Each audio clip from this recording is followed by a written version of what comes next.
I was elbow deep in a transmission rebuild when my phone vibrated in my pocket. Unknown number. I almost let it go to voicemail. Most unknown numbers mean extended warranty scams or someone trying to sell you solar panels. But something made me pull off my glove and check it. The message stopped me cold. Your wife's car has been parked outside my husband's house for 6 hours. I think we should talk. My hands froze mid-turn. A drop of oil slid off the wrench and hit the concrete floor with a dark splatter. Under the text was an address and a photo. Lauren's silver Accord, the license plate sharp and unmistakable, parked in a driveway I'd never seen before. I checked the timestamp, 2:47 p.m. I glanced at the clock on the shop wall, 9:13 p.m. Lauren had texted me at 3:02 saying she was stuck at the hospital. Emergency surgery. Don't wait up. Love you. I stared at the photo again. That wasn't a hospital parking lot. My phone buzzed once more. My name is Claire. I'm sitting in my car across the street right now. If you want to know what's really going on, meet me at the Waffle House on Route 33. I'll be there in 20 minutes. Bring your wedding ring. I'll be wearing mine. We're gonna need proof we're not crazy.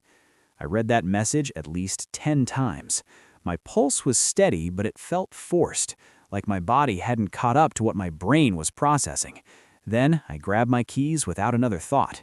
If you want to know what I found when I walked into that Waffle House and what we did with the evidence we collected over the next 72 hours, hit subscribe, because what started with one text message ended with 2 divorces, 3 lawyers, and a recording that made a judge actually gasp in court. My name is Nathan Cross. I'm 39 years old, and I've been working as an auto mechanic in Dayton, Ohio for 18 years.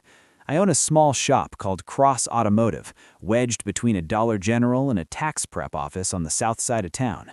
2 service bays, 1 hydraulic lift that groans in the winter, a waiting room with cracked vinyl chairs and coffee so strong and bitter it tastes like it's been simmering since the Reagan era. I'm not flashy, I don't drive anything new. My hands are permanently marked by grease stains and old scars from metal edges and slipped tools, but I'm dependable. I fix what's broken. I charge fair prices. And until that night, I believed my marriage worked the same way. Lauren and I met 12 years ago at a charity fundraiser for the hospital where she worked as a surgical nurse. I only went because a friend guilted me into buying a ticket. She was confident, quick-witted, the kind of person who could command a room without trying. We dated for a year before getting married in a small church in Kettering, honeymooned in Gatlinburg because that's what our budget allowed. For years, our schedules overlapped just enough. She pulled long hospital shifts at Miami Valley. I stayed late at the shop.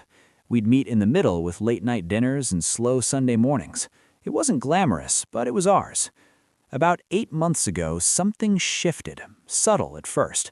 More late shifts, more emergency procedures, mandatory training days that seemed to multiply. Her phone, once casually left on the counter, now stayed buried in her purse, screen always facing down. She bought dresses I'd never seen her wear before, started going to the gym regularly, though she'd come home looking like she'd barely broken a sweat. And the biggest difference was the silence.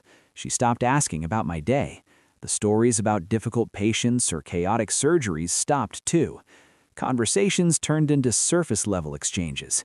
I told myself nursing was exhausting. I told myself I was imagining things. But I started checking. On nights she claimed to be working late, I'd drive past the hospital parking lot. Her car wasn't there. Training sessions she mentioned didn't show up on the hospital's event calendar. And when she'd sit next to me on the couch smiling at her phone, I recognized that smile. It wasn't casual, it was personal. When I asked who she was texting, she'd brush it off as a coworker and lock the screen quickly. I didn't want to accuse her without proof. I didn't want to be paranoid. Then came that text. Tuesday afternoon. I was finishing a brake job on a Silverado when the message came through. Your wife's car has been parked outside my husband's house for 6 hours. I looked at the image, the address, the time. Then I checked Lauren's earlier message about emergency surgery. The lie was sitting in my hand in high resolution. The second message from Claire pushed me into motion. I wiped the grease from my fingers, grabbed my jacket, and told my assistant Marco to close up. "Everything okay?" "Not even close," I replied. The Waffle House on Route 33 never changes. Same harsh fluorescent lighting, same smell of coffee and syrup, same tired vinyl booths. I walked in at 9:34 p.m. There was only one woman sitting in a back booth. Dark hair tied back, wedding ring visible as her hand wrapped around a coffee mug. She looked up when I entered, and the recognition was immediate. "Nathan?" she asked quietly. "Claire?" I answered. We sat across from each other like two people about to compare autopsy reports. She slid her phone across the table. "Taken at 2:47, she said. "Your wife pulled into my driveway, used a key, didn't leave until 8:52. I studied the image again. "How'd you get my number?" I asked. "Your registration was visible. I ran the plate, found your name, found your shop, called for a fake quote. Your assistant gave me your cell." "Smart." I asked why she hadn't called the police. "Because I needed to know if I was losing my mind first," she said. "I needed to see if you knew." "I didn't," I told her, "but I do now." She told me about her husband, Derek, a pharmaceutical sales rep with frequent travel. 6 months of behavior changes. New clothes, new cologne, unexplained absences. She tried to confront him gently. He dismissed her concerns as stress. That afternoon, she'd come home early and spotted Lauren's car in her driveway. She marched down the street and waited. 6 hours. Photos taken, evidence collected. Then she found me. We sat there for nearly 2 hours comparing dates and patterns. The timelines lined up too perfectly to ignore. This wasn't impulsive. It was structured, coordinated, ongoing. "What do we do?" she asked. "We document everything," I said, "and we don't give them room to twist it." Over the next 3 days, Claire and I worked like investigators.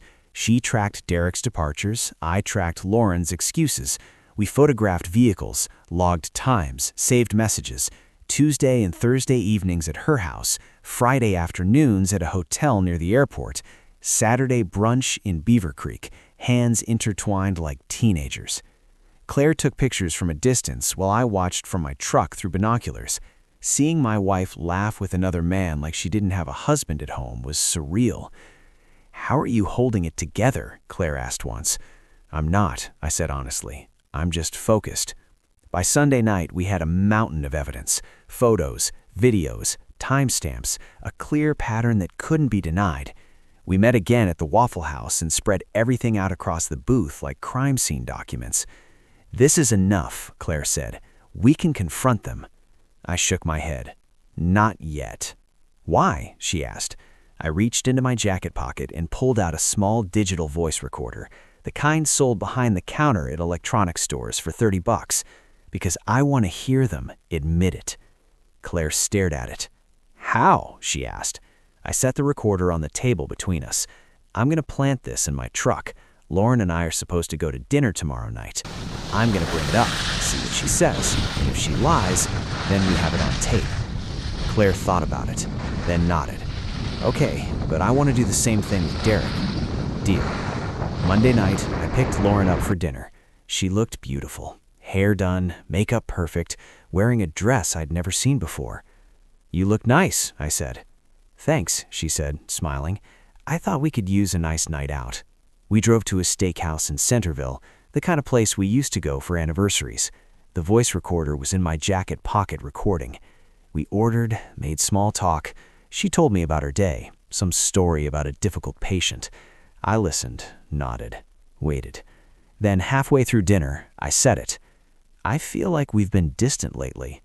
She looked up. "What do you mean?" "I don't know. You've been working a lot. I've been working a lot. I feel like we barely see each other." She reached across the table, took my hand. "I know," she said. "I'm sorry. Work has been crazy, but I'm here now." "Are you?" I asked. Her smile faltered. "What's that supposed to mean?" "It means I feel like you're somewhere else, even when you're sitting right in front of me." She pulled her hand back. "Nathan, I don't know what you want me to say." "I want you to tell me the truth." "About what?" "About where you've been? About who you've been with?" Her face went pale. "I don't know what you're talking about." "Don't you?" She stood up. "I'm not doing this. I'm not going to sit here and be accused of..." Of what? I interrupted. I didn't accuse you of anything.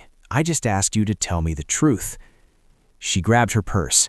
Take me home, Nathan, now. I paid the bill. We drove home in silence. The recorder captured everything. That night, I listened to the recording 3 times.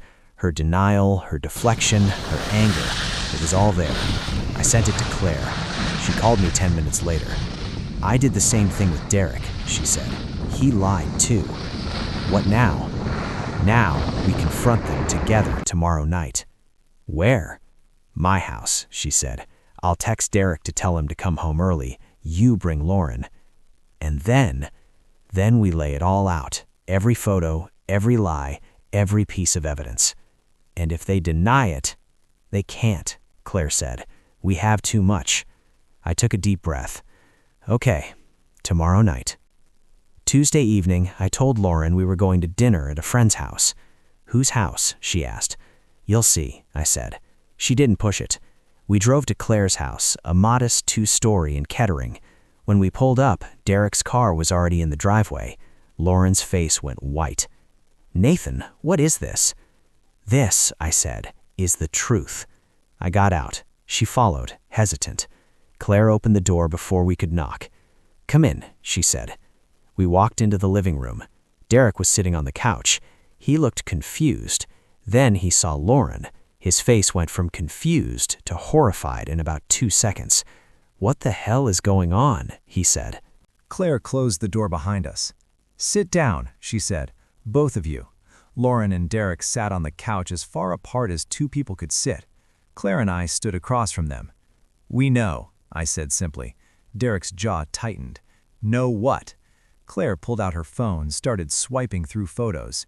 Your car at our house 6 different times in the last 2 weeks. She turned the phone toward them. Lauren's car in the same driveway for hours. Swipe. The 2 of you at a hotel near the airport. Swipe. Brunch in Beaver Creek, holding hands. She set the phone down. We know everything. Lauren's hands were shaking. Nathan, I can explain. Don't, I said. Don't insult me by trying to explain this away. Derek stood up. This is insane. You've been spying on us. We've been documenting the truth. There's a difference. This is a violation of privacy. You violated our marriages. Don't talk to me about violations. Lauren started crying. Nathan, please, it's not what you think. Then what is it? I asked, because from where I'm standing, it looks like you've been sleeping with her husband for months. She didn't answer. Derek tried a different approach. Look, things got complicated, but it doesn't have to end like this. We can work through this. Work through this? Claire's voice was ice. You've been lying to me for 6 months. You've been using our home, our bed to sleep with his wife. Derek's face flushed. Claire. She pulled out a folder, thick, organized. I've already talked to a lawyer. So has Nathan. She dropped the folder on the coffee table. These are divorce papers. We're both filing tomorrow. The room went silent. Lauren looked at me, tears streaming down her face. Nathan, please don't do this. We can fix this. Fix what? I asked. The lying, the cheating, the 6 months you spent building a life with someone else while I was at home thinking we were fine? I made a mistake. A mistake is forgetting to pick up milk, I said. This was a choice, over and over again. Derek stood up. I'm not signing anything. You don't have to, Claire said. Ohio is a no-fault state. I can file with or without your cooperation. And I have evidence of adultery, I added, which means Lauren doesn't get to walk away with half of everything and play the victim. Lauren's face crumpled. You're really doing this. You already did it, I said. I'm just making it official. We left them there, sitting on the couch, stunned. Claire and I walked out together in the driveway. She turned to me. You okay? No, I said, but I will be. She nodded. Me too. We stood there for a moment, 2 strangers who'd become allies in the worst way possible. Thank you, I said, for reaching out, for not letting me stay in the dark. Thank you for believing me, she said, for not thinking I was crazy. We shook hands. Then we got in our separate cars and drove home to empty houses. The divorce process was brutal. Lauren tried to fight it at first, hired a lawyer, claimed I was overreacting. But when my lawyer presented the evidence, photos, texts, the voice recording, her lawyer advised her to settle. She got her car, her personal belongings, her retirement account. I got the house, the shop, my dignity. The whole thing took 4 months. Claire's divorce was similar. Derek tried to claim she was unstable, that she'd fabricated evidence, but the timestamps didn't lie. The photos didn't lie. He settled too. 6 months after that first text, I was sitting in my shop finishing up a tune-up on a Honda Accord. Ironic. My phone buzzed. It was Claire. "Coffee?" I smiled. "Sure." "Waffle House?" "God, no. Somewhere with actual coffee." We met at a local cafe, sat outside, talked about everything except our exes. She'd started dating again. Nothing serious, just testing the waters. I hadn't. Wasn't ready. "You will be," she said. "Eventually." "Maybe." She smiled. "You're a good guy, Nathan. You deserve someone who sees that." "So do you." We finished our coffee, hugged goodbye, and as I drove back to the shop, I realized something. I wasn't angry anymore. I wasn't bitter. I was just free. A year later, I got a text from an unknown number. My stomach dropped. PTSD from the last time. But this one was different. "Hi Nathan, my name is Rachel. Your shop was recommended to me by a friend. I have a '98 Camry that's making a weird noise. Any chance you could take a look?" I smiled. "Sure, bring it by tomorrow morning." She did. Rachel was a teacher, 36, divorced, kind eyes. We talked while I looked at her car. Turned out the weird noise was just a loose belt. "Easy fix," I said. "Give me 20 minutes. "Thank you," she said. "I was worried it was something expensive." "Nope, just needs a little attention." She smiled. "Don't we all?" I fixed the belt, charged her $40. As she was leaving, she turned back. "Do you ever do house calls?" I raised an eyebrow. "For cars?" "For dinner," she said. "I make a mean lasagna, and I promise no weird noises." I laughed. "I'd like that." She handed me her number, and for the first time in a long time, I felt hopeful. If you've ever gotten a message that changed your life, comment, "I believe you." If you've ever had to choose between staying blind or facing the truth, this one's for you. Hit subscribe for more stories about the courage it takes to walk away from what's broken and build something new. Because sometimes the worst text you ever get is also the best thing that ever happened to you. It just takes time to see.